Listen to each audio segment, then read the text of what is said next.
So have your heavyish weight, okay? Feet can be on the floor or feet can be on blocks. Now, the reason that maybe you want to have your feet on blocks is you're just working a different depth, okay? That's all. What you're going to do with your heavyish weight is you're going to bring it up and add it to your upper body here. Now, I'll show you the full movement now that I've made you pick up your heavy weight. You can rest it on your lap if you want. You can choose to do part or all of it. This is what it's gonna look like. So we've got that heavy weight. We're gonna do a good morning. So feel your sit bones on the chair. The sit bones need to roll and face the back of the chair. So like if you were gonna be at the start, if you farted, your fart would go into the seat. At the end range, if you fart, it's gonna go out the back, like where the back of the chair and the chair seat meet. Okay, so we're not moving through our low back, we're moving through our hips. Our adductors have to lengthen. Okay, they attach here and to the sitting bones, the ischial tuberosities. So if I'm taking my sitting bones and pointing them back, these adductors will lengthen, okay? So that's phase one. Keep your spine nice and long. Phase two is once you're down here, press through your heels, lift your hips, lower your hips, lift your torso. Lift your hips. Lifting the hips, it's all butt, no quad.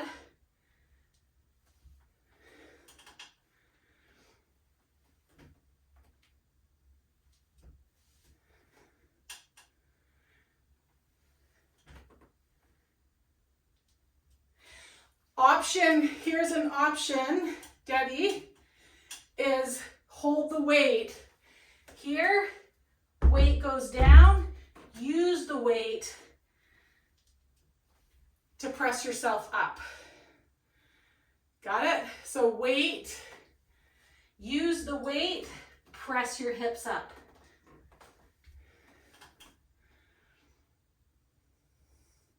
You might need to bring the ground up to you. So it might be that you do this at a base of stairs. Second stair, press. Okay? Do two more.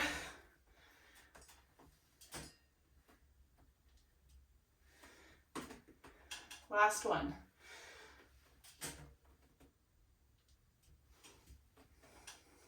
Okay? We're gonna go down and put that weight down. Come on up. Okay, did people feel their back of their butt stuff? Not quad with that. Hopefully. Yeah, okay, awesome.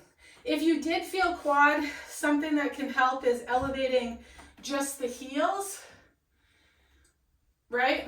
Elevating just the heels. So when I come forward and I lift up, I'm forced to drive up with my heels.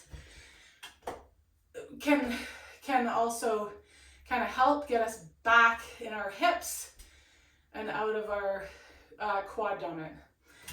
That said, those of us that are quad dominant, this next piece, you might fatigue really fast because it's all about hip flexor and quad strength. Okay, so you'll be really good at it or you'll fatigue really fast, one of the two. So we're gonna bring our hands back on our chair, our butt back on our chair. I'm actually gonna keep a block underneath my non-working leg because we wanna be able to really clearly be able to ground through our hands and through that leg, okay? Those things we want to be able to kind of push down with them. And then we're gonna lift that other knee up to the belly and the chest. Let your spine flex. So lifting the knee, don't move the back away. Okay, think of sinking that sternum back. Get that knee up as high as you can. Think of lifting the heel to lift the knee. The heel pushes the knee up. You're going to feel quad, front of the hip. If you want to work more, lengthen that lever.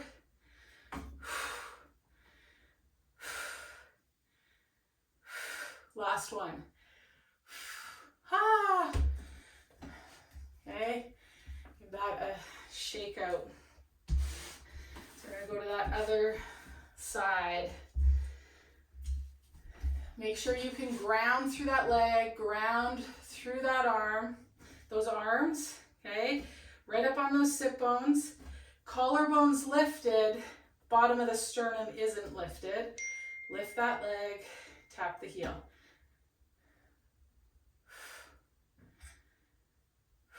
I like to exhale when I lift that leg.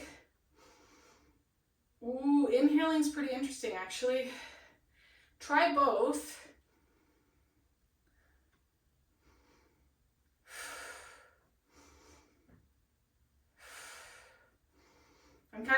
I'm kind of intrigued today. The inhale is giving me a lot of space in that hip.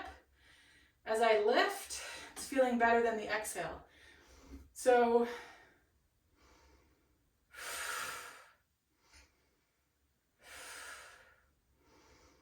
last one. Good. Shake those legs out.